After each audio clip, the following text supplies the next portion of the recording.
Hey, this is John Johnston. We're going to spend some time today talking about our C major scale. Um, Hopefully, you're doing well. C major is a little weird for oboe, not because of the fingerings, but because the tone quality on it means we have to make some discussions about it. So we're going to talk about the scale first, and then talk about how we're going to make it sound really good. So our C major scale, we're in concert C, so we don't have any flats or sharps in our key signature. All of our notes are going to be what we call natural notes. So let's talk about going through the fingerings. We're going to continue using our tetrachord method of breaking it into a series of 4 notes. Let's get started. So our first note obviously is going to be C. We're going to have our first finger in our left hand, first finger in our right hand. Always keeping our fingers close to it. I'm just keeping it far away just so that we can see it easier.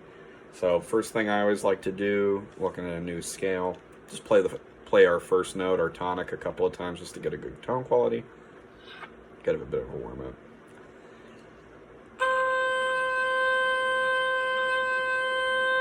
There we go. Let's do 4 counts. Try it with me. 1, 2. All right. 2. Same thing.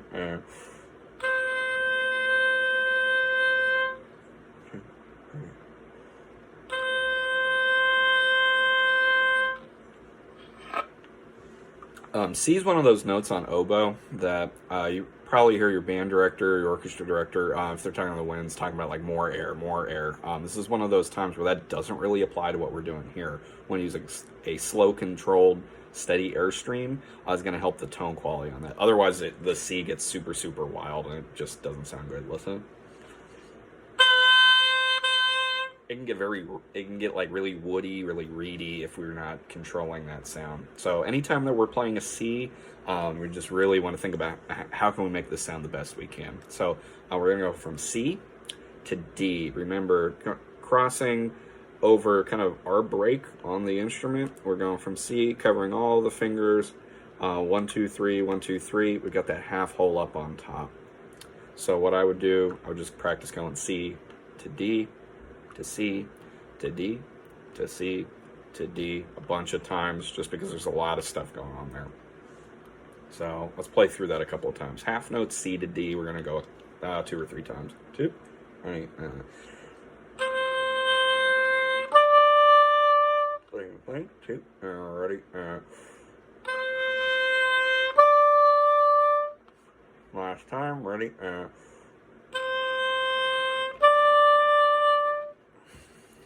Good. Yeah, just making sure that we're getting the holes on the keys covered all the way as we're making that transition. Next note that we'll have, we're going to go from D up to E. So the changes that we make to make that happen, we lift that third finger in the right hand. So we lift that, we recover the half hole and cover that finger entirely, and then we add the octave key in the thumb. So making that transition back and forth. Take a second, just kind of get the motion of the ocean going on there. And let's try the same thing. D to E, half notes a couple of times. 2. Ready?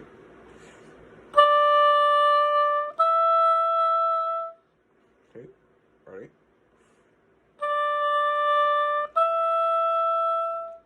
Last time. Ready?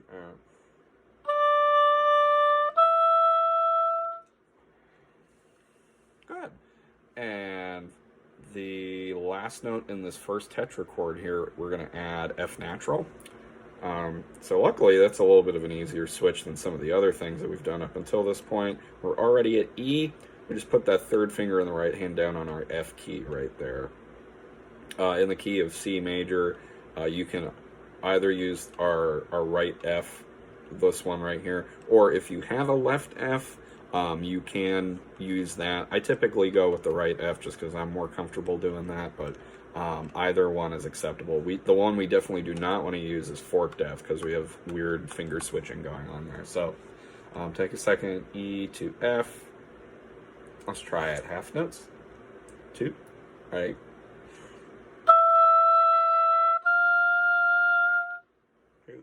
Ready.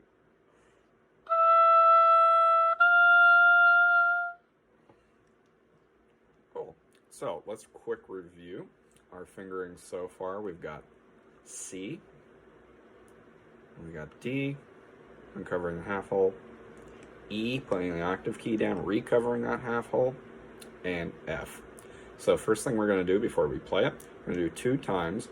We're gonna note name going up. We're gonna note name going down. Finger it. Make sure we're fingering along while we're doing it. Here we go. Let's try it. 2, ready, and go. C, D, E, F. Same thing, going up 2 and starting on C. C, D, E, F, and just in case you're somebody that has any interest, if you're going to teach in the future, the reason I'm sounding kind of sing-songy on some of those notes is because a lot of those letters sound very similar, like C and D and B, and so if we're accentuating the beginnings of all of those notes, it makes it easier for other people to hear that we're saying the right thing. Not trying to go like Dora the Explorer on you. Same thing going up, then we'll go down 2. Ready, and go. C, D, E, F. Good. Now go back down. 2. And ready, fingering along. F, E, D, C. Same thing. Start from F. Ready, and go. F, E, D, C. Cool. Now, you can take a second on your own, think through anything you need to. We're going to play going up twice, then we're going to play going down twice. And here we go. Let's try it. Going up, starting on C. Find your fingering for C, our home base here. Good. And 1, 2, ready, and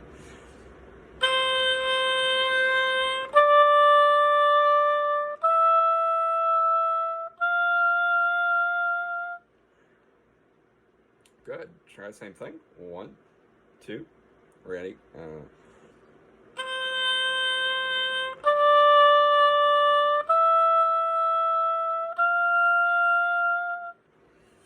Now we're going to start on F, go down. We're going to do that 2 times. 2, ready, and go.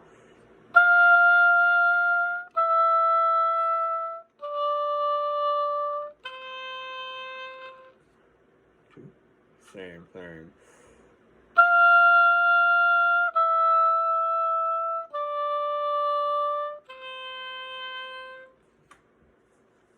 Good. Now, so our next note's A, and then we have to do what we were doing for G. We lift the 3rd finger in the left hand, so we just have 1 and 2 covered. We also have to add the 2nd octave key, which, if you recall from a different scale video we had, if you had seen it, we don't press down with our 1st finger to get that, but rather we use the side of our finger to kind of lean down on that key. So I would definitely practice going from G to A a couple of times, and then just to kind of get that motion, used to the motion of going to the 2nd octave key. So let's play that together a couple of times, that transition. 1, 2, half note.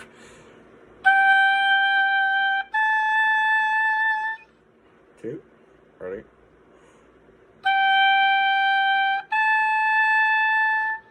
Same thing last time.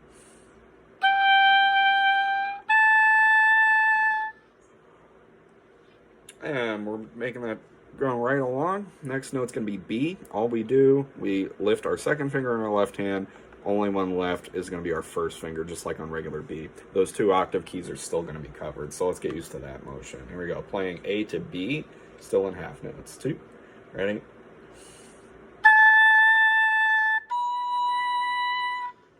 Two, ready?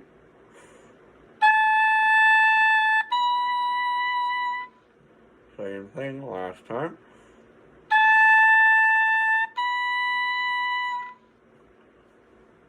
And the last one is we're going to use fast, steady air.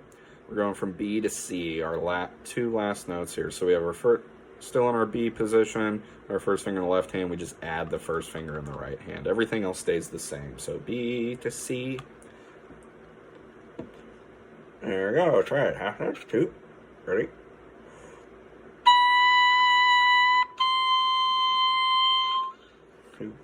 Ready?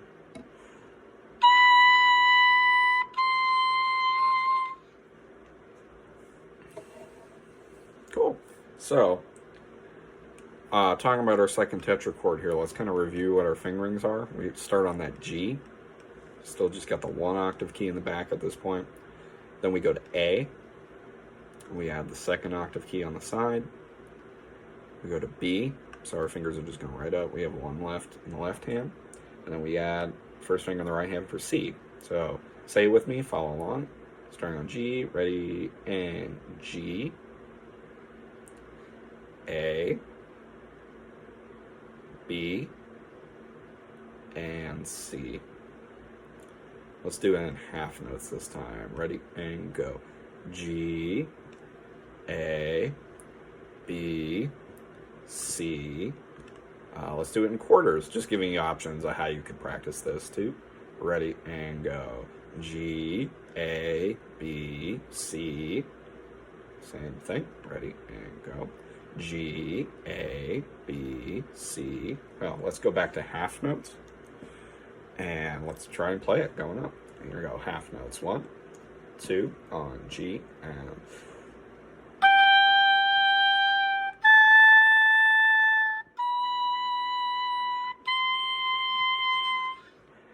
Same thing. 2, ready?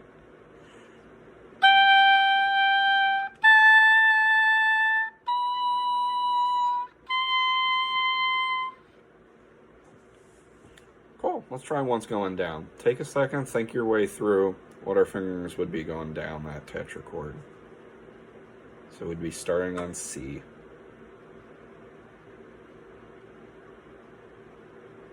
Cool. Let's note name it once, and we're going to play it once.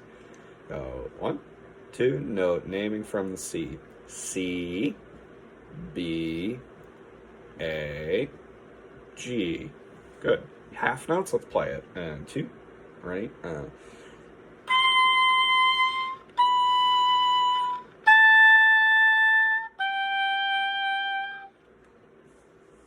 Cool.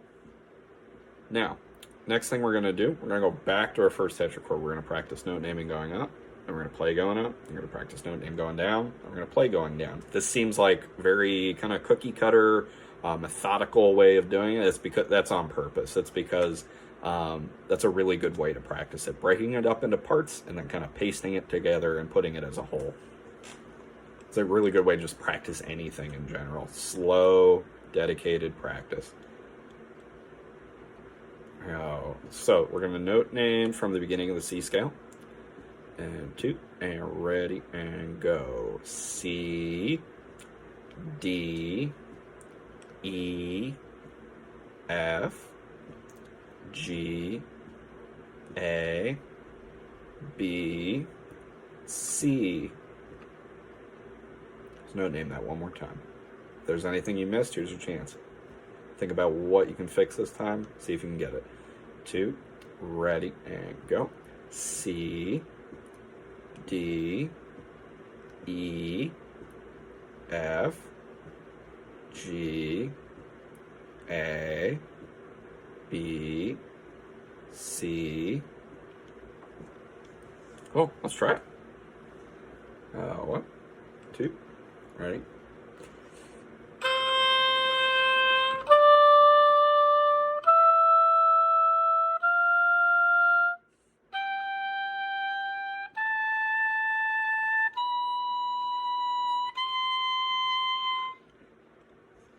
We don't need to blow as fast as air as possible. We're trying to just control the airspeed that we're using to make each note sound as good as we can make it. There you go. Let's do that going up one more time. 2, ready?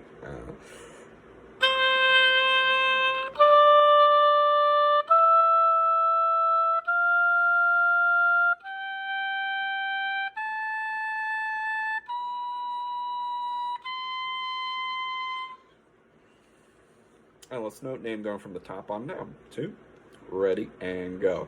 C, B, A, G, F, E, D, C. And let's try it. Think about it for a second. 2, ready, oops, sorry, false start, 2, ready,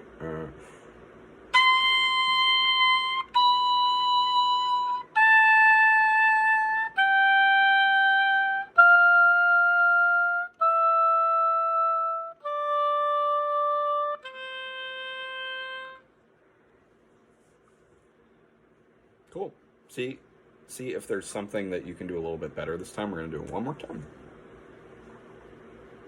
Just thinking about the process by which we learn this stuff. The more that you come up with a process to work on these things, the easier you're going to find that you're going to be able to pick this stuff up. Let's try one more time, coming from the top. 2, ready,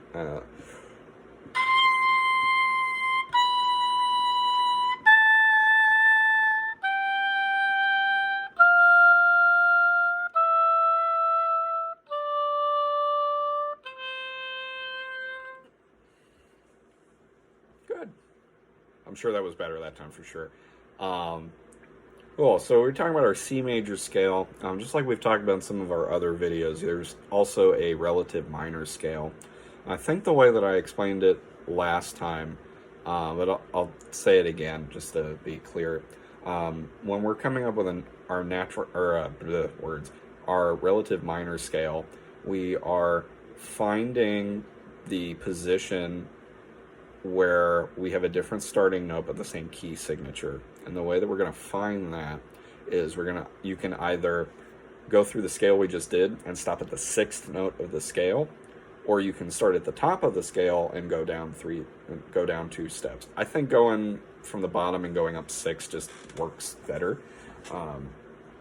So if I'm walking up, I'm counting C as the first one. C, D, E, F, G, I need to use my other hand, A.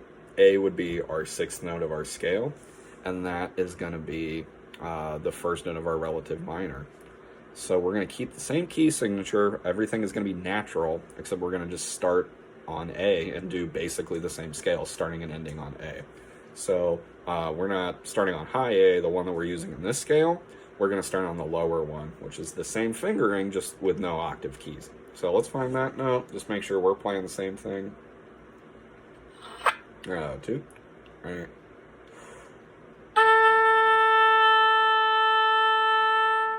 This would be your A that's on the 2nd space on the staff if you're looking at it in a book. So let's go through the fingerings for it. So our first tetrachord for it, I'm going to go through this kind of fast, but I think you're going to be able to follow along just fine. So our first tetrachord with this, the first half of the scale would be A, B, to C, to D. So if you notice the C to D we just did in our C major scale, A to B to C is just like the top of the scale. So there are elements of all of this that make up a pattern that we're already sort of used to. So let's do it in half notes, fingering along, saying the note names. 2, ready, and go. A, B, C, D. Now this time I'm going to play it in half notes. I want you to note name along while I do it. 2, ready,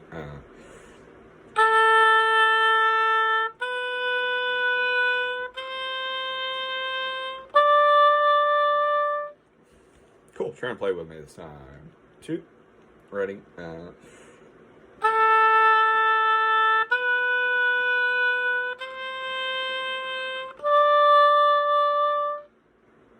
Now, the next thing you could do, you could start at D, work your way back down, start getting it up and down. For the sake of time, we're just going to move on. But if you want to pause the video and practice that, go for it. Next thing we're going to do is the second tetrachord, also elements of stuff in C major that we already know. Our first note would be E. So remember, we're covering that half hole back up, all that good stuff from C major. E to F to G to A with that second octave key. So do that note name, finger that with me in half notes. 2, ready, and go. E, F, G, A. Now I'm going to play it this time. I want you to note name and finger along while I'm playing it. Same thing as before. 2, ready.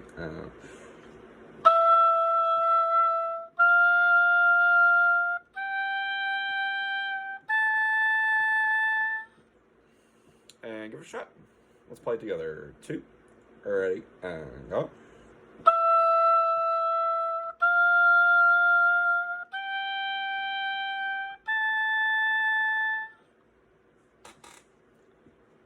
Cool. So let's note, name, and finger this whole scale together. I'm going to go back down to A. Think in terms of those 2 tetrachords together. Actually, let's do it this way. Let's split a tetrachord to tetrachord, and we're gonna paste it together. So here's the first one. 2, and ready, half notes go. A, B, C, D. Now, take a second, think about our next one. 2, ready, and go. E, F, G, A. Good. Now let's note name the whole thing together. I know it seems like a lot of note naming, but it's a good way to practice if either your face is tired or if you're in a place where you can't really play. Just giving you tools in your tool belt to use. 2, ready, note name. A, B, C, D. Next one. E, F, G, A. Now, I'm going to do this twice. The first time you can either play with me or you can note, name, and finger. I'm going to play both times. The second time you're going to play with me. Here we go. First time. Note naming or playing. 2. Ready? I'm going to go.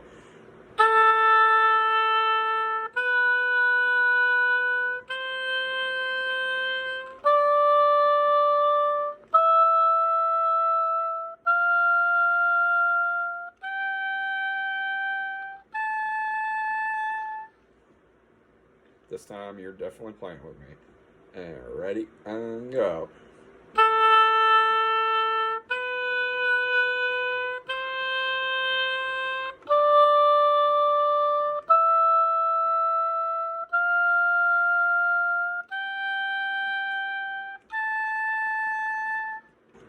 So the reason why doing our minor scale along with our major scale is important is because especially in band music, in solo music and all that stuff, you will find that if something's in C major, it might switch to A minor without telling you. I mean, in every case, it's just not going to tell you. But it's the same key signature, so it can fit inside of it. So you got to know both patterns. It just makes your life a ton easier. I've said this in past videos. I really think it's true.